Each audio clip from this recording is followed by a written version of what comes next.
Hi everyone, welcome to Bilal Consultancy Limited, where we share tips and tricks on how to improve your business processes and solve problems effectively. In this video, we are going to talk about a simple but powerful technique called the 5 Whys and 5 Hows tool. This tool can help you identify the root cause of a problem and the steps to solve it. Introduction to 5 Why and 5 How. Have you ever had a problem that kept reoccurring?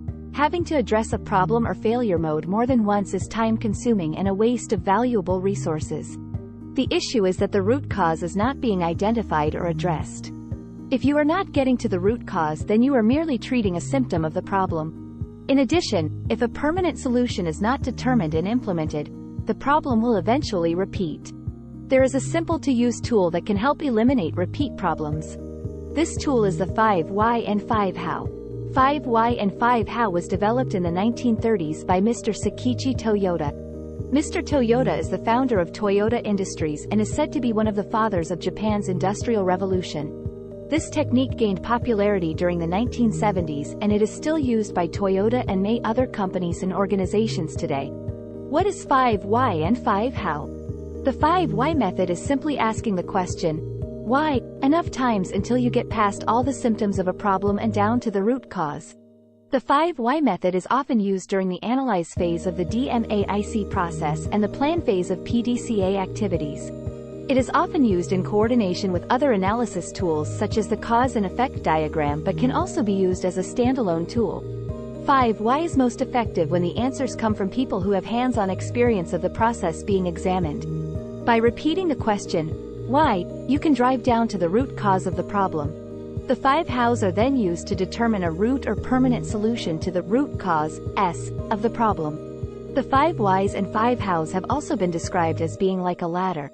You move down the ladder using the 5 Whys, to drive down to the root cause, and then climb up the ladder using the 5 Hows to get to a resolution to the problem. The team will review, why did the problem occur and how can it be resolved so it does not occur again.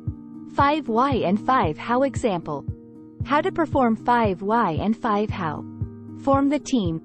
The 5 Why and 5 How exercise should be performed by a cross-functional team, CFT. It should not be done alone at your desk. The team should include representatives familiar with the process in question, along with members from quality, process engineering, and operators from different shifts or from the next step in the process. Each team member will bring their own unique viewpoint of the problem and ask important questions that may not otherwise have been asked. Define the problem. The first thing any team should do during a root cause investigation is to clearly define the problem. Develop a clear and concise problem statement. The team should keep their focus on the process and not on the personnel. The team should also determine the scope of the problem to be addressed. If the scope is too narrow, the problem-solving exercise could result in small improvements when larger, broader improvements are needed. Adversely, defining the problem with too broad of a scope could extend the time required to resolve a problem and generate solutions that might not fit the corporate culture or align with corporate strategy and never be carried out. When you take the time to clearly define the problem up front, it often saves time and makes solving the problem easier. Ask why. Next, the team leader or facilitator should ask, why, the problem or failure mode occurred. The responses must be backed by facts or data and not based on an emotional response. The responses should also focus on process or systems errors. The facilitator should then ask the team if the identified causes were corrected. Could the failure mode or problem still occur? If the answer is yes, then move on to the second, why, and then the third, fourth, fifth, and so on until the answer is no. Note, it is not always necessary to ask, why, 5 times. The root cause could be identified during the third or fourth, why. It may also take more than 5 times to get through the symptoms of the problem and down to the root cause. In addition, by the third, fourth, or fifth, why, you may likely discover a systemic or management practice as the cause. Determine and implement corrective actions. Upon determination of the root causes, a list of appropriate corrective actions should be developed to address each root cause. 5 How is a useful method of brainstorming resolutions to the root causes and developing action items to resolve the problem. The facilitator should ask the 5 Hows related to the issue at hand. How can this cause be prevented or detected? Keep asking, How, until you get to the root solution that resolves the root cause. The actions should have an owner and a due date.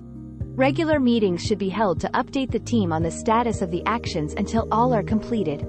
Upon completion of the recommended actions, the effectiveness of the actions should be determined. The process could be monitored and measured using statistical process control, SPC, part inspection or other methods to validate effectiveness of any improvements. Basic 5 Why example.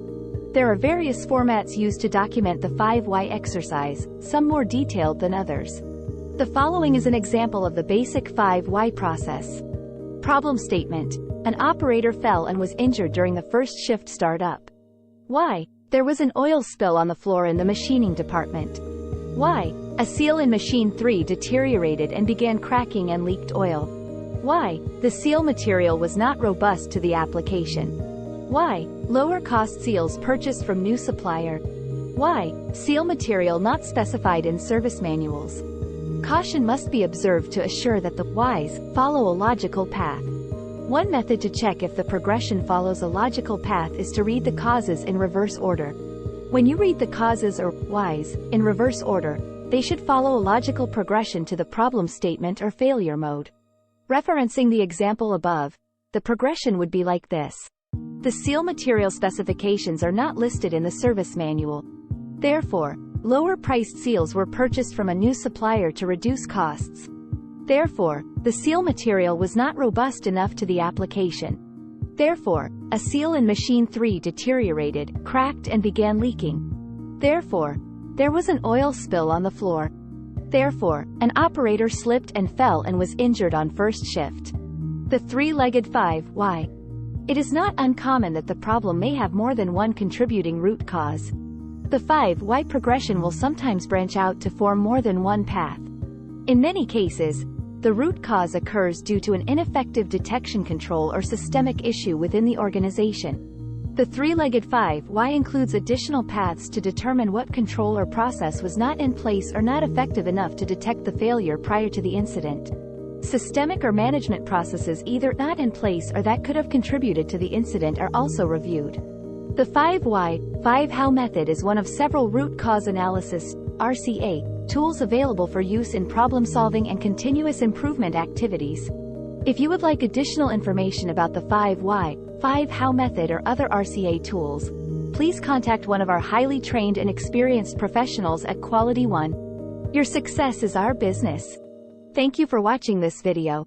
If you found it helpful, please like, share, and subscribe to our channel. Also, leave a comment below and let us know what other topics you would like us to cover in the future.